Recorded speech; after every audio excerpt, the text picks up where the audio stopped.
হাসতে না তোমরা। আর ইয়ে মিয়া বলছে নবীর মতো যে তোমরা যদি জানিতে যা আমি জানি, তোমরা যদি দেখিতে আমি যা দেখি, তাহলে কখনো আমাকে তিরস্কার করিতে না, ঠাট্টা মজা করতে না এইসব কথা নিয়ে। তারপরে বলছে দেখেন, মানুষ শরীরের দ্বারা বাইতুল্লাহ তওয়াফ করে, তাহারা যদি আল্লাহর জাতের তওয়াফ করিত তবে হারাম শরীফের কোনো প্রয়োজন ছিল না। দেখলেন হারাম শরীফের কি প্রয়োজন? মানুষ জানে না, সেই জন্য এই পাথরের ঘর রাখতে হয়েছে। না, পাথরের ঘরে আল্লাহকে দরকারই ছিল না। যদি সত্যি আল্লাহ পর্যন্ত পৌঁছার মতো হইতো, ওই রকম যোগ্যতা হাসিল করতো মুসলিমরা, তাহলে আল্লাহ ঘর রাখতেন না, সরাসরি আল্লাহর তওয়াফ করতো।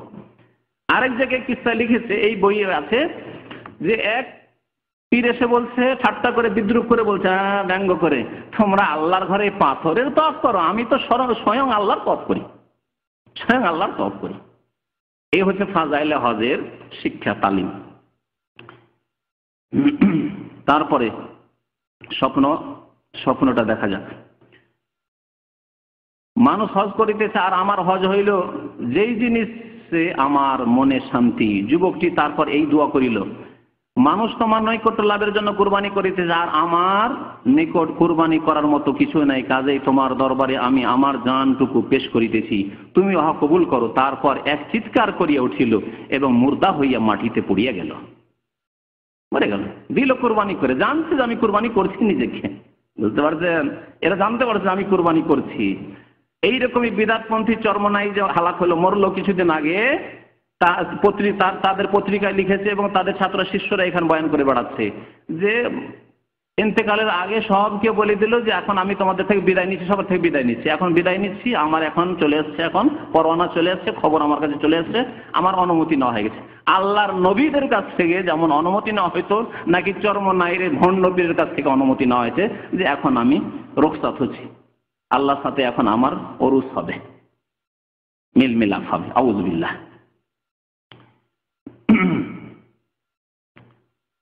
তারপরে বলছে, তারপর গায়েব হইতে একটি আওয়াজ আসছিল, মরে যাওয়ার পরে গায়েব থেকে একটি আওয়াজ আসলো, ইনি আল্লাহর দোস্ত। গায়েব থেকে এদের আওয়াজ আসে, কোরআন হাদিস লাগে না? গায়েব থেকে জানতে পারে যে কে আল্লাহর দোস্ত, কে জান্নাতি, কে জাহান্নামী, সব জানতে পারে। আল্লাহর জন্য কুরবান হইয়াছে, আল্লাহর জন্য কুরবান হইয়াছে। হযরত মালিক বলেন, আমি তাহার কাফন দাফনের ব্যবস্থা করি, সারা রাত আমি চিন্তাযুক্ত ছিলাম, একটু তন্দ্রা আসিলে আমি তাহাকে স্বপ্নে দেখিয়া জিজ্ঞাসা করিলাম। এই যে স্বপ্নের ধর্ম, এখন শোনেন, স্বপ্নের ধর্ম শোনেন। এ তন্দ্রাতেই সে স্বপ্ন দেখতে লেগেছে, জানাব আপনার সহিত কিরূপ ব্যবহার করা হইয়াছে, জিজ্ঞাসা করছে। সে বলিল, তাহারা কাফেরদের তরবারিতে শহীদ হইয়াছেন, আর আমি মাওলার প্রেমের তলোয়ারে শহীদ হইয়াছি। আল্লাহ নবী সাহাবারা শহীদ হয়েছেন, 70 জন শহীদ হয়েছেন ওহদের মাঠে কাফেরের তলোয়ারে।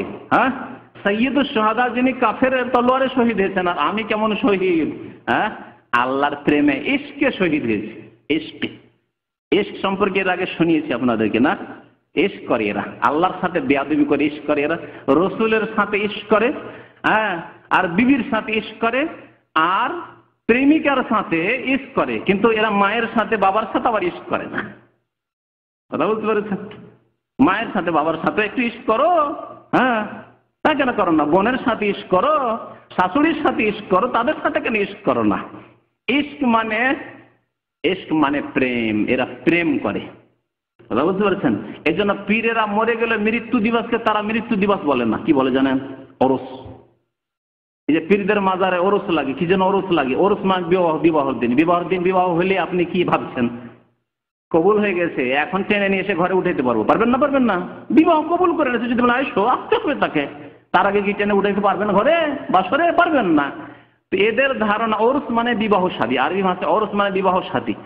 এদের বেয়াদবি আল্লাহ সম্পর্কে, কুফরির বেয়াদবি, যে তাদের মৃত্যু হলে মৃত্যু হয় না, আল্লাহর সাথে গিয়ে এত প্রেম করেছিল, এতদিন দেখা সাক্ষাৎ হয়নি, প্রেম করার পরে তাদের আল্লাহর সাথে মিল মিলাপ এখন হবে, বাসর হবে। আউযুবিল্লাহ।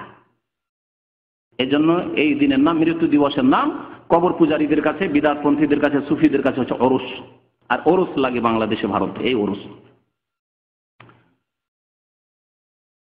তো আল্লাহ পাক রব্বুল আলামিন দেখলেন, এদেরকে স্বপ্নের ধর্মে জানিয়ে দিলেন যে কি হয়েছে না হয়েছে, কার কি হলো না হলো জেনে ফেললেন, যে প্রেমের তলোয়ারে, আল্লাহর মাওলার প্রেমের তলোয়ারে শহীদ হয়েছি। ঘটনার অর্থ এই নয় যে সর্ববিষয়ে শহীদানের মর্যাদা পাইয়াছে, কারণ ভিন্নভাবে তাহাদের সাহাবী হওয়ার গৌরবও ছিল। আল্লাহ রসুলের যারা সাহাবায়ে কেরাম শহীদ হয়েছেন তারা শহীদও ছিলেন আর সাহাবীও ছিলেন, আর এই ব্যক্তি সাহাবী শুধু হতে পারেননি, বাকি শহীদ হয়েছেন। দেখলেন, স্বপ্নের মাধ্যমে জেনে নিলেন যে শহীদ হয়েছেন।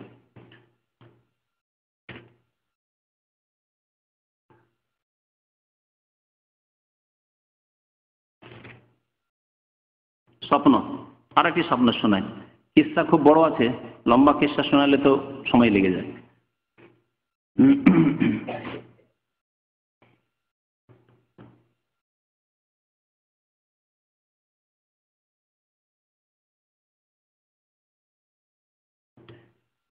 একজন লোক আল্লাহর ওলি, মানে বিদাতি ওলি, সে সেজদায় পড়িয়া গেল। আমি তাহার নিকট গিয়া তাহাকে ডাকিলাম, দেখিলাম কোনো সাড়া শব্দ নেই, অর্থাৎ মরিয়া গিয়েছে।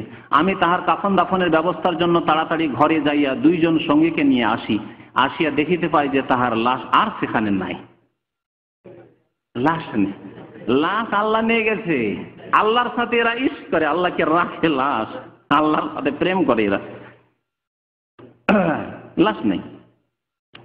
আফসোস করিতে করিতে আমি ঘরে গিয়া শুইয়া পড়ি। লাশ পেলাম না, কাফন দাফনের চেষ্টা করলাম, এত কষ্ট করলাম, মেহনত করলাম, পেলাম না।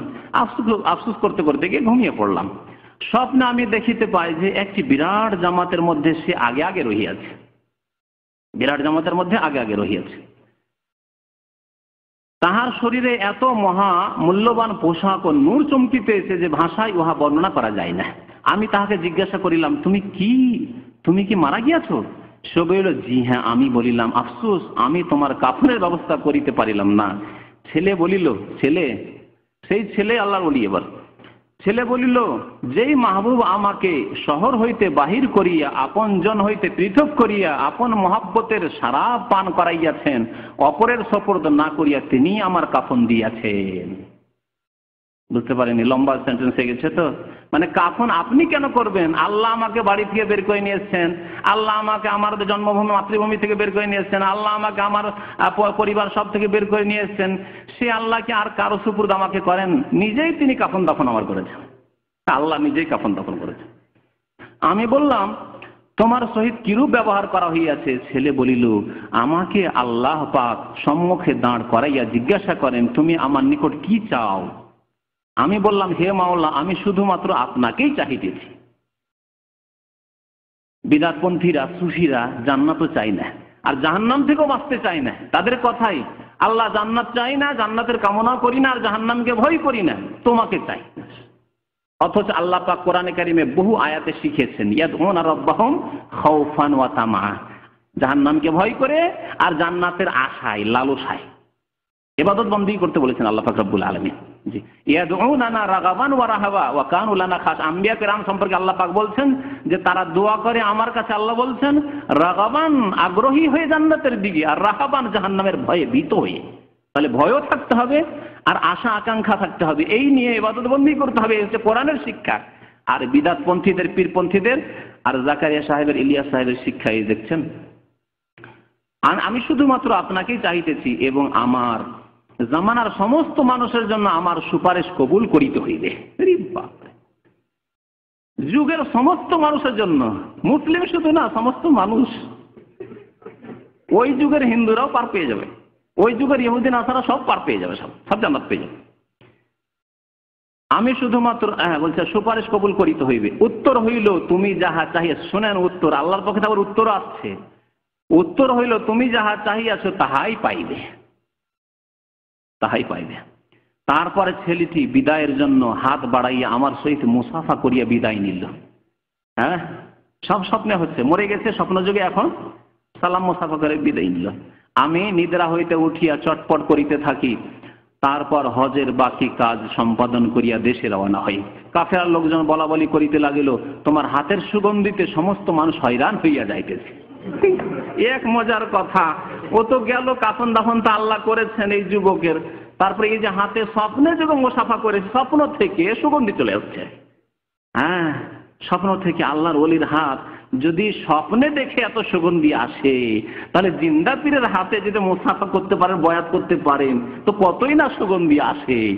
তাহলে ভারত বাংলাদেশের মানুষ, পাকিস্তানের মানুষ কেন পীরের পূজা করবে না আর পীরের বয়াত করবে না? হ্যাঁ, জি জি।